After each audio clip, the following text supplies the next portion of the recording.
আসসালামু আলাইকুম। আমি এক ভিডিওর সামনে আজকে এই জীবনে ফার্স্ট আসলাম।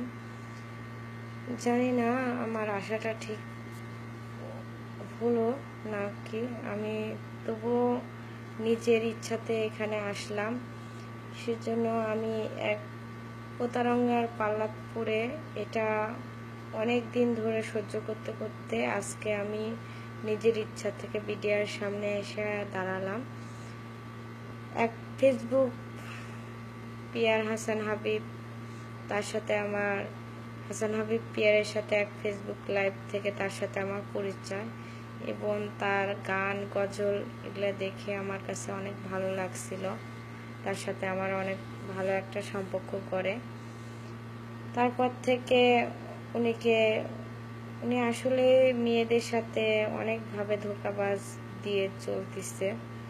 এজন্য জানি না তার বিচারটা কেমনভাবে নেওয়া যায়। আমি চাবো ভিডিওর সামনে তার বিচার অবশ্যই হোক। আমি আমার দত্তগুণের ধরে আমি এই ভিডিওর সামনে আসলাম, এবং হাজার হাজার অনেক মেয়ের জীবন এবং মা বোনকে দিয়ে ওই অনেক রকম টাকা ইনকাম করতেছে। আমার কাছ থেকেও অনেক টাকা খাইছে, 1 লক্ষ টাকা এই পর্যন্ত খেয়ে ফেলছে। আমার সাথে ভালো ভালো কথা বলছে, আমাকে প্রেমের অফার দিচ্ছে, আমাকে বিয়ে করার কথা বলছে। তারপরে আমার থেকে যখন সেখন টাকা চাইছে, আমি এই পর্যন্ত টাকা দিতে দিতে 1 লক্ষ টাকা দিয়েছি। দেওয়ার পরে উনির বর্তমান পরিস্থিতিগুলো দেখে আমি বাধ্য হয়ে গেছি সরে যেতে। আমি বাংলাদেশি একটা মেয়ে, আমি থাকি প্রবাসী জীবনে। তে আমি অনেক কষ্টে টাকা ইনকাম করি। আসলে ভালোবাসা একটা এমন একটা জিনিস, বুঝতে না পেরে একটা প্রতারণার পাল্লাত পড়ে গিয়েছিলাম। তে কি করা যায়, আমি বিডিআরের সামনে অবশ্যই আমি চাবো তার বিচার হোক, তার শাস্তি হোক।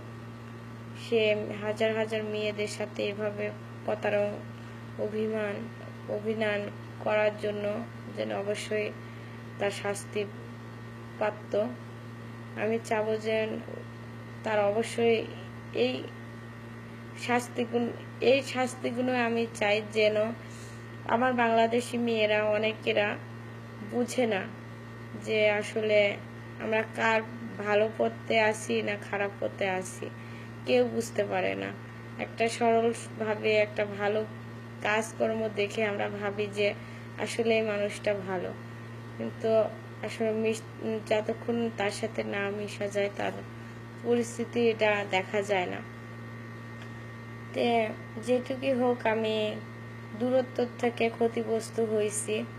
তে আমি চাই যে তার সামনে যারা আছে, যারাই যতখানি ক্ষতিগ্রস্ত হয়েছেন, আমি চাবো যে বাকি যারা আছেন তারা ক্ষতিগ্রস্ত থেকে দূরত্ব থাকেন।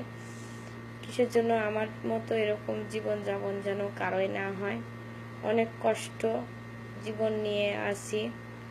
আমি হাসান হাবিব পিয়ারকে একরকম ভালোই বাসছিলাম, অনেক বিশ্বাস করছিলাম। তার ভালো ভালো কাজ দেখে খুব ভালো লাগছে।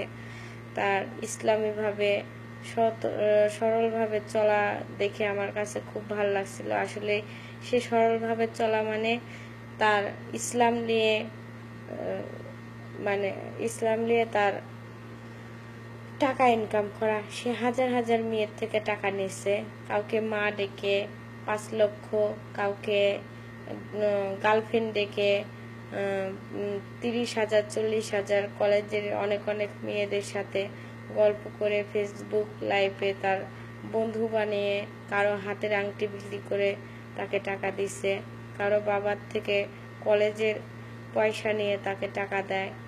সে বিভিন্ন মেয়ের থেকে বিভিন্নভাবে ছলনা দিয়ে মিষ্টি কথা সুন্দর কথা বলে টাকা নেয়। আসলে সবই তার টাকা খাওয়ার